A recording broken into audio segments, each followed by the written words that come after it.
Hello, grade 2. Now we're gonna have our last subject, PE and computer.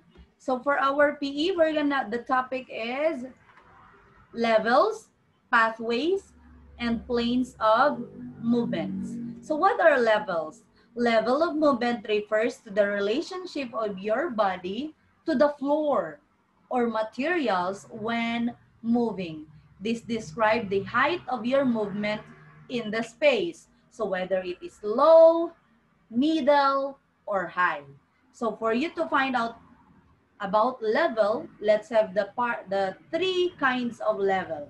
So we have the low level movement. Low level movement is when your movements are below your waist, like in sitting or lying position.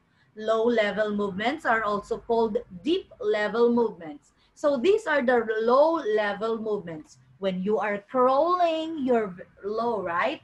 When you're half knee bending, when you're kneeling, sitting there sa floor, and then lying, and then lunge position. So these are the low level movements. Now let's proceed to number 2, the middle level movements. These are movements done at levels between your shoulders and your waist, okay? Between your shoulders and your waist. Example of these are walking, jogging, and running. These movements are not done too low nor too high. You are in the middle only. It's not too low and it's not too high. So this one is middle level movements. So let's proceed to number 3. Number 3 is the high level movements. It involves movements done above your shoulders. So from here, above. Okay, you can move your hands up. So this one is high level movements. You can twist your head left to the right. Why is this high? Because it's above your shoulders. You can twist your head left to the right. That is high level movement. When you bend your head backward and forward, this is also a high level movement. And there's more for high level movement. Also occur when your body shape is vertically or when your body leaves the floor, as shown in the following. Okay, jumping. Tumaas ka kasi okay? Nag-leave yung sa floor yung body mo. Also leaping. That one is high level movement. And vertical balances on rise. Okay? Vertical balances on rise. So let's low level movement. Look at this one. Okay, so these are the examples. Middle level movements, jogging, walking, and running. And the high level above your shoulders, okay, when you're jumping. So now let's proceed to pathways. So pathways, locomotor movements are done by moving from one place to another. So the route or the pathway you take from one place to another is called pathway. This describes the lines you are moving in space. So these are the examples. Pathways can be straight, like this one. So from here, you move from here up to this one. So this one is locomotor, moving from one place to another. So if you walk from here up to here and in a straight line, and the line that you are walking, that one is pathway. Okay? It can be curved. Look at this one, curved. And also it can be zigzag. Okay? Or combinations of curve, zigzag, and straight. Okay po? So these are the pathways. Okay? Remember, the lines you are moving in space. Now, let's proceed to the last one, planes. Plane of movement refers to the extent or how far some parts of your body, such as your arms and your legs, can move away from your body. These movements are also referred as extension movements. You can describe the extent of your movements as near and far from the center of your body. So this one called near, okay? So near means your arms and legs move a little from your body. So konti lang yung minove niya, okay? Still near, near. But when you open it wide, it means far. Okay? Your hands, you put it up, it's far. Your arms, you do arms forward, it's far from your body. And also upward, it's far from your body. So, but this one, it's still near. You holding your shoulder, it's near and also near. And then this one is near. But when you open it like this, it's far already. But if it is a little bit near, so it's near. Okay pa? So please, before we answer our book, let me read this one, our reflection about our lesson in PE. The events that happen in your life every day can be like the different kinds of movements you do. They also have levels, low, middle, or high. They also have pathways and planes. Normal, everyday occurrences are usually like that. You cannot control them. They happen as they happen. Sometimes they make you happy. At times they make you sad. That is why they say that life is full of ups and downs. Young as you are, you should learn how to face different situations. Both happy and sad situations are part of your learning experiences as you grow and develop. Okay, so please get your book and open it on page 261. Page 261.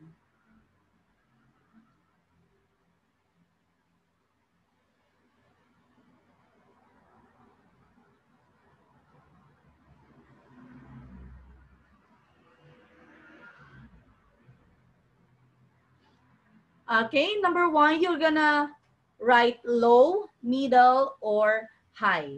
Number one, long sitting position. Okay, you're sitting on the floor and yung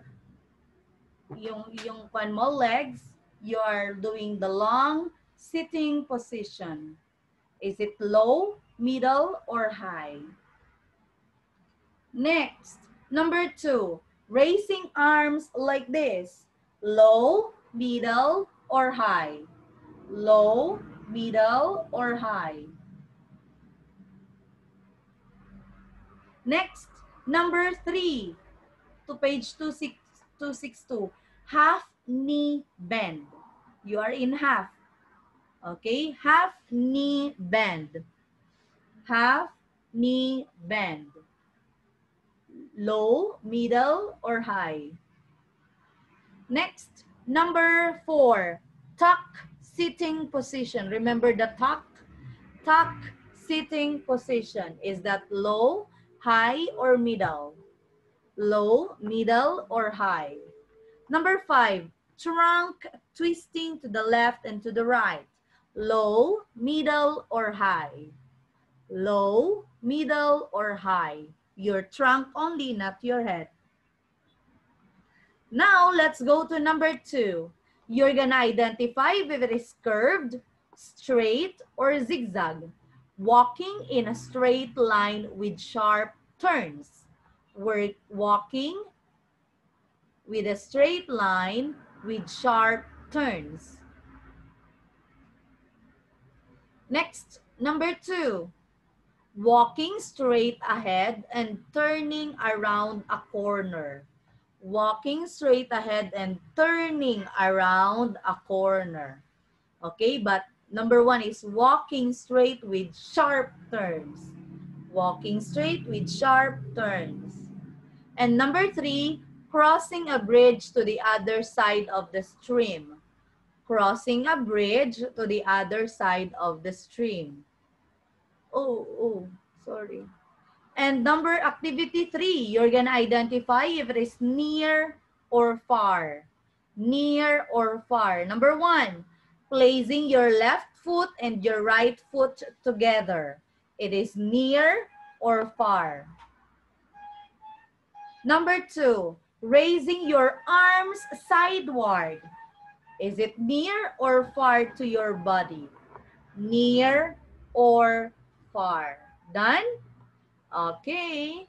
You're gonna study for our quiz tomorrow and take a picture of page 261 and 262 and send it in our class dojo. Do not turn it off. We have computer. Okay, for our computer, has many parts, right? And they are grouped according to use, such as input devices, processing devices, output devices, and storage devices. So for today, we're going to learn about input devices. Remember, the input devices are you can place a data in the computer using input devices, and they give commands to the computer so you can enter data. Examples of input devices are the keyboard and the mouse. But today, we're gonna learn first keyboard, okay? And then next time, we're gonna learn the mouse. Okay, the keyboard is the primary input device used for entering letters, numbers, symbols, or other commands. It is composed of 101 to 104 keys that are arranged in 4 groups according to what they can do. So these are the parts of the computer, and these are the 4 groups. Number 1, number 2, number 3, number 4. Function keys, alphanumeric keys, cursor keys, and numeric keys. Okay, so what are the parts of the computer? Function keys, alphanumeric keys, cursor keys, and then numeric keys. So what is the function keys? They are located at the topmost part of the keyboard. They start from ESC or escape F1 up to F12. Function keys will allow you to give commands without entering long instruction. So for example, of this one is the escape key. So you have one application open, and then when you click ESC or the escape key, it will cancel a command. Next, number 2, alphanumeric keys.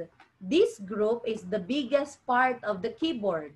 Okay, so this one, the alphanumeric keys. Okay, it is composed of alphabets, numbers, and other keys. Okay, so these are the other keys that we frequently use. So this one is the alphanumeric keys. Let's go to number 3, the cursor keys.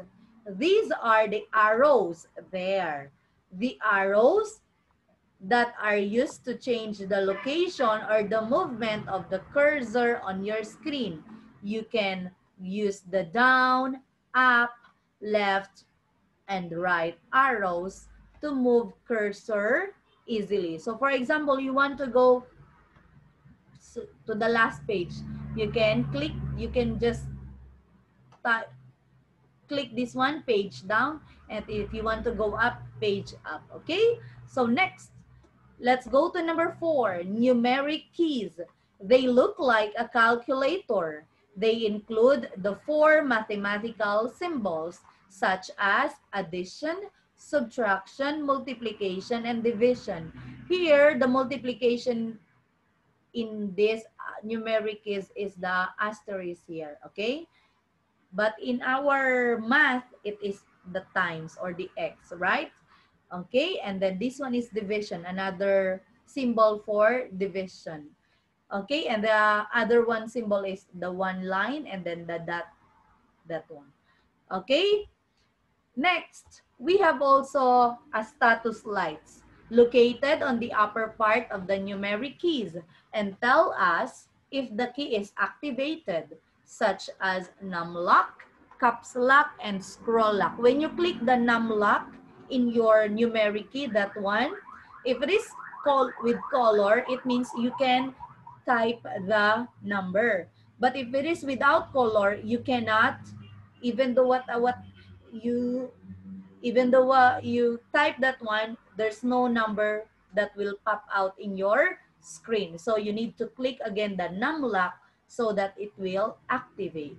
Also with the caps lock, if you click the caps lock, it will become, there's a color. And then if you click it again, it will remove the color. It means it's not activated. Okay, also with the scroll lock. So the keyboard has 3 rows, okay? The top rows, the QWERTY Q, the Q QWERTY U, that one. The home row keys, A, S, D, F, G, H, J, K, L. And the bottom row keys, Z, X, C, V, B, and M. Okay? So these are the top row keys, the home row keys, and the bottom row keys. Nakikita yan dito. Ito yan ha. There. In your keyboard. There. The top row keys, the bottom, middle, and then the bottom. Okay? No, not middle, home row keys. And these are the proper placing of fingers on each keyboard. So for this one, sa inyong finger here, these are the in charge letters to this finger. Orange, this one. Okay, when you need to type the C, D, E, and number 3, you need to use this. And then for the green, this one. Okay, the black here or the gray for the space bar. Blue, this one. Light blue, blue, then violet, and then the pink. Okay, those who are good in the keyboard, they can follow this proper placing. But most of us, even me, I can't type properly using, I can place my fingers properly in the keyboard.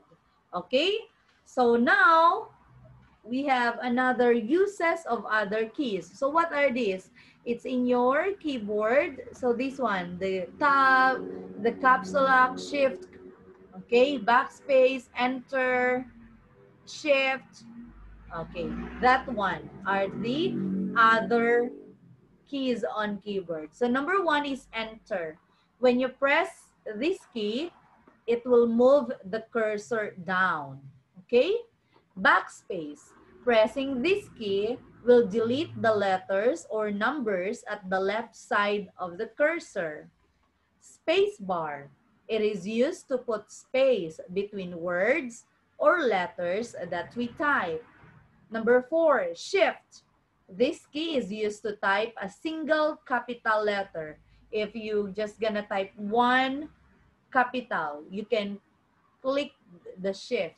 Also, it can also be used in typing all the symbols that can be found in alphanumeric key. Next, number 5, the caps lock. This one is used to make all the letters you type in capitalized. And number 6, delete key.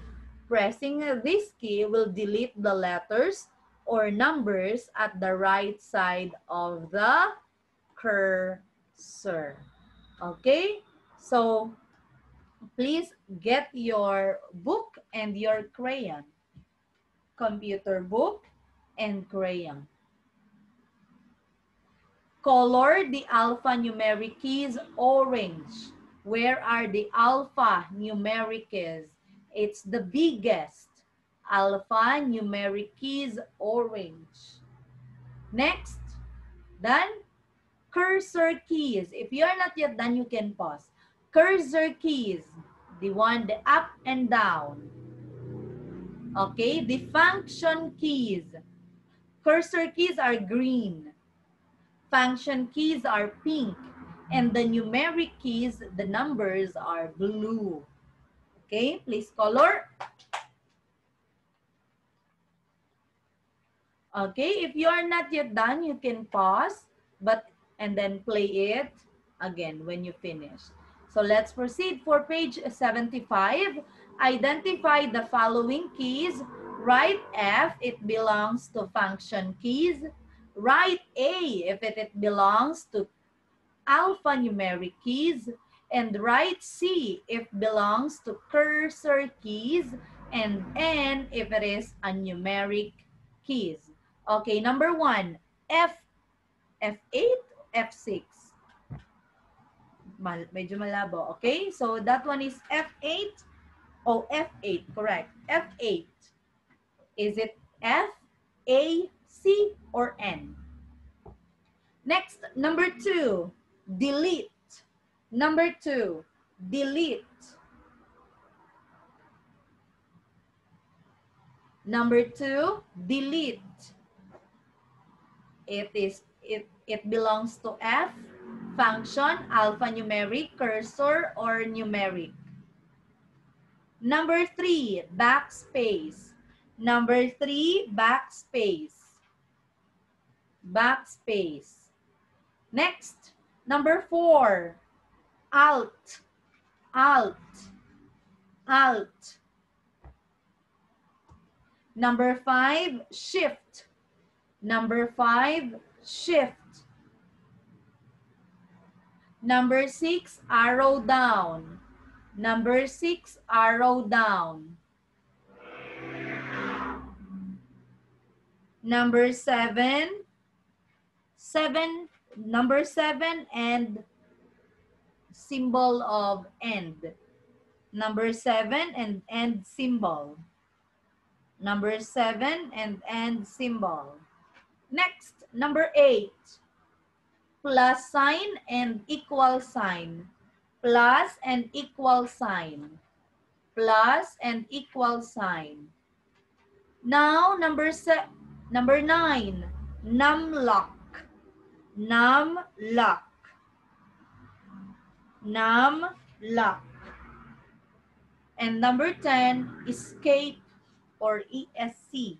Escape. Now, let's proceed to this one. Remember the top key, yung mga letters, it belongs to top, home, or bottom. Okay? Right top, it belongs to top, top, home for home, and bottom, it belongs to bottom. Bottom row keys, home row keys, or top row keys. Okay, letter M.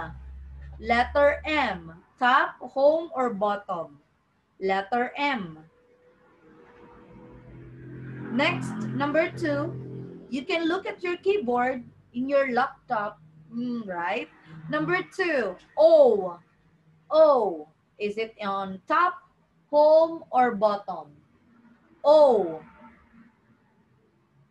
Next, number 3, I. I. Top, home, or bottom? Number 4, K. K. Top, home, or bottom? Number 5, J. Number 6, C. Number 6, C. 7, E. 7, E. 8, B. 8, B. 9, 9, T. 9, T. And number 10, D. Number 10, D. Done? Okay, for your assignment, study for our quiz tomorrow and take a picture of pages 74 up to 76 and send it in our class dojo. Thank you, everyone. This is our last subject, and thank you and see you tomorrow. Bye, everyone.